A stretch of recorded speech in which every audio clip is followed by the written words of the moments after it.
আসসালামু আলাইকুম। আশা করি যে যেখানে আছেন সবাই ভালো আছেন, সুস্থ আছেন। আলহামদুলিল্লাহ, আল্লাহ পাকের রহমতে আমরাও ভালো আছি, সুস্থ আছি। তো আজকের ভিডিওটা শুরু করলাম আমি রান্নাঘর থেকেই। চলে আসলাম নতুন একটা ভিডিও নিয়ে। তো আজকের ভিডিওটা হলো চাপটি নিয়ে, কারণ আজকে অনেক দিন যাবত চাপটি বানাবো বলতেছি, কিন্তু প্রচণ্ড পরিমাণ গরম, এজন্য রান্নাঘরে ঢুকতে ইচ্ছে করে না। তো দুপুরবেলা রান্না করতে অনেক কষ্ট হয়, তারপরে কি আর করা, রান্না তো করতেই হবে।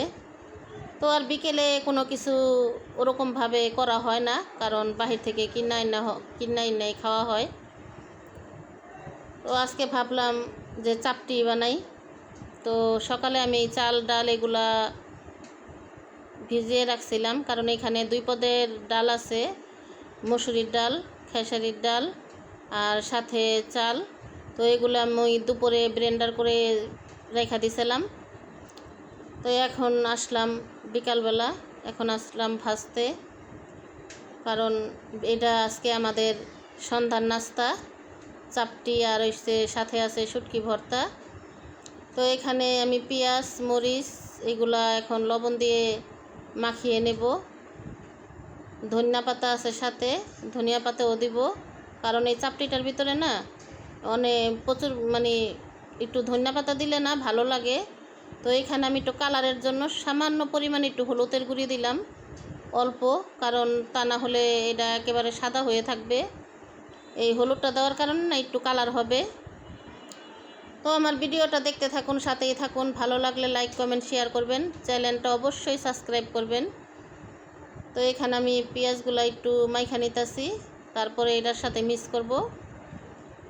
তো পেঁয়াজগুলো মাখানো শেষ, এখন ধনিয়া পাতাগুলো আমি এখানে দিয়ে দিব। এটা দিয়ে ধনিয়া পাতাগুলো এটার ভিতরে আমি দিয়ে দিব, দিয়ে তারপরে হাত দিয়ে মাখিয়ে নেব। আজকে হচ্ছে শুক্রবার, জুম্মার বার, কারণ আজকে সকাল থেকে ক্যামেরাটা ধরা হয় নাই, ভালো লাগে না, এই কারণে ক্যামেরাটা ধরা হয় নাই। তো ভাবলাম বিকালে এই চাপটিগুলো বানাবো, তাহলে আপনাদের সাথে একটু শেয়ার করি, তো এই জন্যই ক্যামেরাটা ধরলাম। তো আজকে কয়েকদিন যাবতেই বিকেল হলে এরকম ঝড় আসে, সাথে গুড়ি গুড়ি বৃষ্টিও হয়।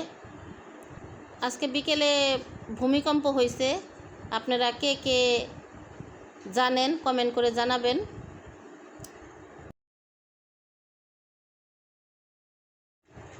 ঝড় তুফানের দিন মাত্র শুরু হচ্ছে, তো সামনে বৈশাখ, পহেলা বৈশাখ, ঝড় তুফান একটু একটু আসবে, এটাই স্বাভাবিক। তো গ্রাম অঞ্চলে কিন্তু খুবই ভালো লাগে, কারণ এখন গ্রামের বাড়িতে প্রতিটা বাড়িতে গাছের ভিতরে আম। তো ঝড় আসলে যখন আমগুলা নিচে পড়ে যায়, তো ঝড় শেষ হলে যখন আমগুলা মানুষে কুড়ায় বা টোকায় আনে, ওই একই কথা হলো।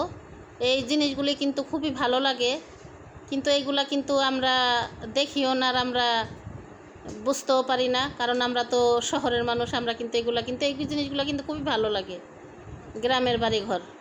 এখানে আমি আমার তাওয়াটা অনেক দিন যাবত রুটি বানানো হয় না, তো তাওয়াটার ভিতরে একটু ময়লা ছিল, এই কারণে আমি একটু ধুইয়া তারপরে চুলায় বসাইলাম। তো তাওয়াটা গরম হয়ে গেছে, এখন বিসমিল্লা বইলা প্রথম একটা দিলাম, দেখি কেমন হয়। আর আমার রান্নাঘরে আরও কাজ আছে, বাড়িওয়ালা আস্তে আস্তে করে দিবে। এই তো আমার এখানে সিঙ্কটা খুবই দরকার ছিল, কারণ আমি যখন এই বাড়িতে রুম নিয়ে আসি তখন এই সিঙ্কটা ছিল না। তো বাড়িওয়ালার অনেক বলার পরে এই সিঙ্কটা লাগাই দিছে, কারণ আমি বলছি যে আমার পায়ে অনেক সমস্যা, আমি এখানে বসে কাজ করতে পারবো না। তো উনি আমার কথা শুনে পরে উনি লাগাই দিছে এই সিঙ্কটা। তো আরও কাজ আছে, ঘরে অনেক কাজই আছে আরও। তো উনি আস্তে আস্তে করবে, কারণ বাড়িওয়ালা এখানে থাকে না, তো উনি আসে 1 মাস 2 মাস পরে পরে উনি আসে। আমরা এই বাসায় আসছি অনেক 1 মাসের বেশি হয়েছে, এর মধ্যে শুধু একদিন উনি আসছে। তো কি কি কাজকর্ম আছে ঘরে এগুলা দেখা গেল। তো বলছে আর কিছুদিন কষ্ট করেন, সবই আস্তে আস্তে আমি কইরা দিব। তো ইনশাল্লাহ সবই কইরা দিব, আর করার পরে সব কিছু আপনাদের সাথে শেয়ার করব। কারণ রান্নাঘরটা আমার টাইস করা না, আর এই রান্নাঘরটা যে অবস্থা ছিল, একেবারে যাতা অবস্থা ছিল এই দেয়ালগুলা, কিন্তু এইগুলো আমি আসার আগেও একেবারে যাতা অবস্থা ছিল এই রান্নাঘরটার। তো আমি আসার আগেও ধুইয়া পরিষ্কার করছি, আবার আসার পরও আমি রান্না আমার শেষ হলে আমি পুরা রান্নাঘর পুরো এই দেয়াল টেয়াল আমার এইগুলা সাবান দিয়ে ধুইয়া পরিষ্কার করতে হয়, কারণ আমি নোংরা কিছু পছন্দ করি না, এই জন্য আমার প্রতিদিনই এইগুলা ধুইতে হয়। তো যাই হোক, যখন আমরা ভাড়া থাকি, আমরা ভাড়াটিয়া সব কিছুই মানায় নিতে হয়, কারণ সব সময় সব জায়গায় সব সুবিধা হয় না, এক এক বাড়িতে এক এক রকম সিস্টেম থাকে। তো যাই হোক, ধৈর্য ধরে থাকি, দেখি বাড়িওয়ালা কবে কী করে। তো যখন এই ঠিকঠাক করে সব কিছু আপনাদের সাথে শেয়ার করব। তো দেখেন, কথা বলতে বলতে আমার চাপটি হয়ে গেছে।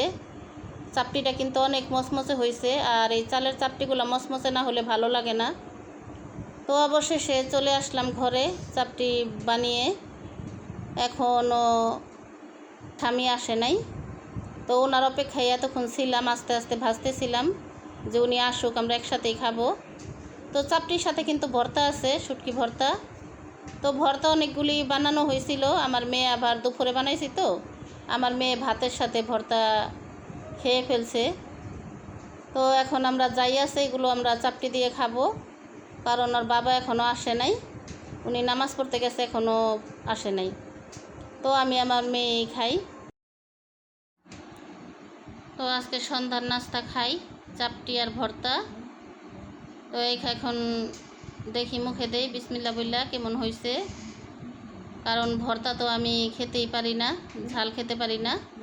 তো আমার মেয়ের অনেক পছন্দ ভর্তাটা। তো আপনারা কে কে চাল দিয়ে চাপটি পছন্দ করেন কমেন্ট করে জানাবেন। আমার আজকে